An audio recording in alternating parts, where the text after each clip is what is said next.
Hey guys, welcome back to the channel. Got another video from Jago Hazard. I'm excited for this one. It's I'm going to say this wrong, I'm sure.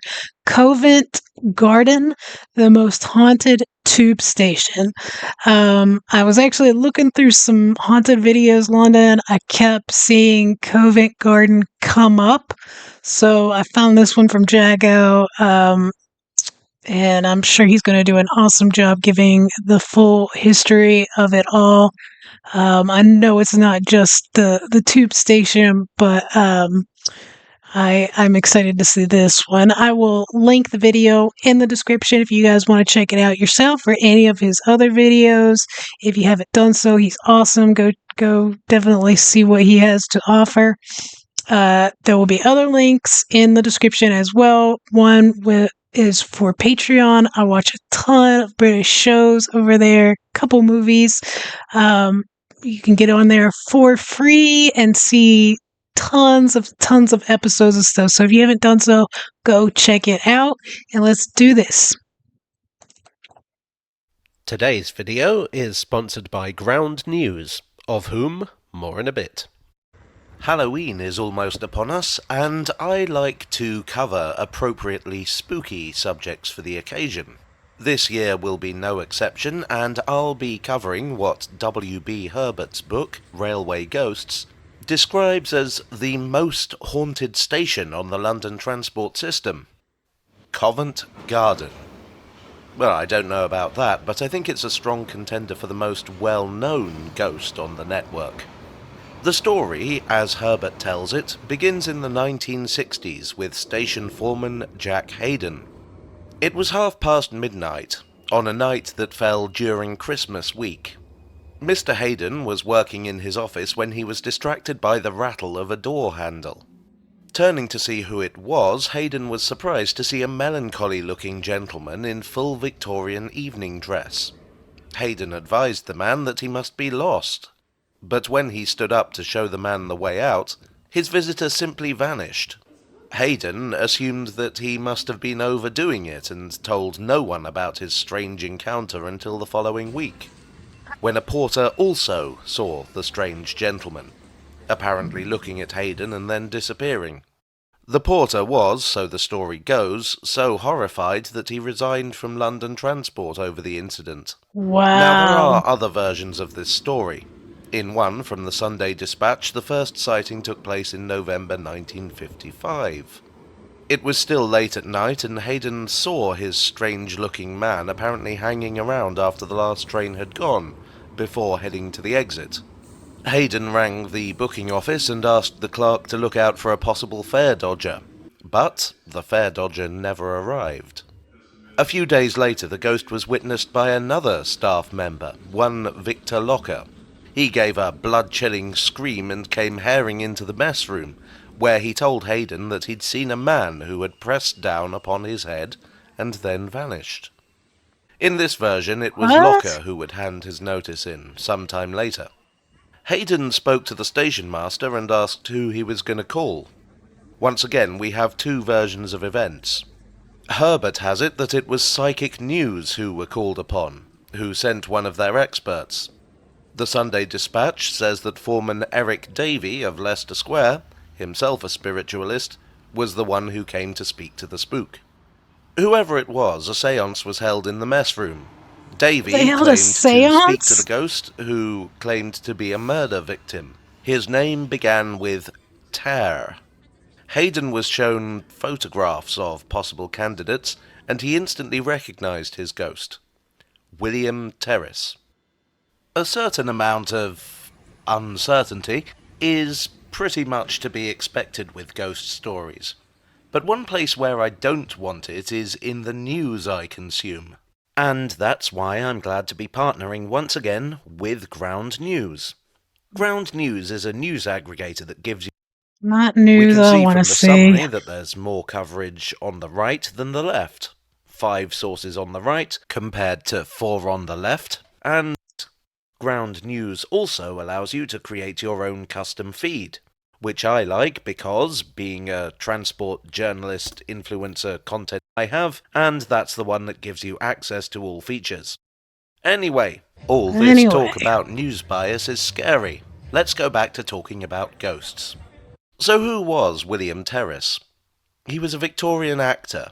He's buried here in Brompton Cemetery, and somewhat curiously, he has two memorials. There's this one just off the central path, and this one by the east wall, where his mortal remains are actually interred. He's in good company. Many other show business people are buried here. a Tom Foy, the nice comedian, William Pettit, the actor, headstone. Brandon Thomas, the playwright behind Charlie's Aunt, and Neville Maskelyne, the magician who also invented the pay toilet, as well as many other notable figures. William Terriss, born William Lewin, was a celebrity in his day, noted for his heroic roles on stage from 1868 to 1897. He was as able to take on Shakespearean tragedy as he was light comedy, and he gained the nickname of Breezy Bill for his charismatic style. Oddly enough, he seems to have resisted the call of the stage in his early years, trying out a number of other careers, even after finding success. You know who he kind of looks like? I don't know if you guys are familiar with him. He was possibly the first known serial killer in the U.S., but it's really the mustache. H. Holmes.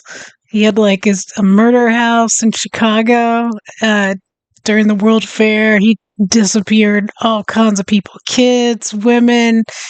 Did like insurance fraud. He would sell the bones back to medical schools, but he had that mustache, which I'm sure was popular back then. Success on the boards. From 1880, he was part of the legendary Henry Irving's company, where he was regarded as second only to Irving himself. In 1887, he was taken on by the Adelphi on the Strand in London's West End. This was only a short walk from Covent Garden. At the Adelphi, he would find even greater fame. He had a talent for melodrama, and if there's one thing the Victorians loved, it was a good melodrama. After returning to Irving's company and touring alongside Jessie Millwood, his frequent co-star and possibly romantic partner, he was engaged by the Adelphi again in 1894. Earlier in his career, he had made the acquaintance of a young actor named William Archer Prince. Prince was undeniably talented, and Terriss was more than happy to find him work with the company. But Prince also had a tendency towards emotional instability and a drinking problem. This worsened to the point where Terriss dismissed Prince following an argument. Terriss evidently felt somewhat guilty over the dismissal and tried to find Prince work. He even covertly sent him money. But Prince's deteriorating mental state and worsening addiction made him an erratic employee, and no one would have him. Prince didn't see it that way. As far as he was concerned, his downfall was Terriss's fault. And on the 16th of December, Like the one person that tried to help 1897, him. he got his revenge. He hid in a secluded alleyway outside the stage door of the Adelphi. Inside, Terriss gave another triumphant performance in the role of Captain Thorne in William Gillette's play Secret Service, without even the slightest inkling of what awaited him after the performance. When Terriss emerged from the stage door, Prince leapt upon him and dealt a fatal wound with a knife. The murder was a sensation, horrifying Victorian Britain. Prince was found guilty, but due to his severe mental illness, he was sent to Broadmoor Criminal Lunatic Asylum, rather than receiving the expected death Honestly, penalty, back much then to that the dismay probably of many commentators of the day. probably was just as So, bad. a beloved larger-than-life celebrity, a horrifying murder motivated by insanity, and a feeling in society at the time that justice had not been done. That sounds like the perfect recipe for a haunting. There's just one problem with this. Covent Garden Station did not exist in 1897. It didn't in fact open until December of 1906. Back then, Covent Garden was not the tourist When I was looking for videos, the Adelphi actually did pop up, so I'm assuming that it's for the same exact reason. hotspot it is today. It was the home of London's fruit and vegetable market, and was regarded as a bit of a rough area. That being said, it was also the home of St. Paul's, the Actors' Church, and the Royal Opera House, so it does have long-standing theatrical pedigree. I wonder if the actor's appearance in the station is a result of how the station was for much of its life. For a long time it was a very quiet station. Market traders didn't use it, nor did patrons of the opera, nor did local residents, to any great extent. It was frequently considered for closure. In fact, Oh, it wasn't until 1980, when the market was redeveloped, that the station had enough passengers to secure its future.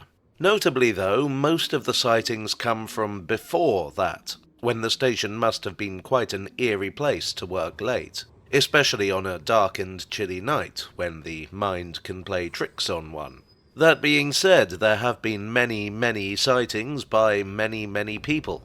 They did slow down a little after Jack Hayden was promoted and left the station, but they didn't stop completely. Apparently these days they are now considered a part of the job if you're assigned to Covent Garden. So I'm told. Terriss is also reported to appear at the Adelphi itself, which seems rather more appropriate.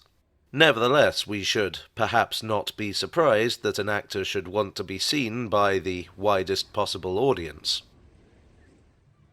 Well, I do hope you enjoyed this spooky tale from the tube. If you that was good. I like, he told you what had happened at the subway, and then the story and where it really, where the guy died. Um, it's one of those things where you never know.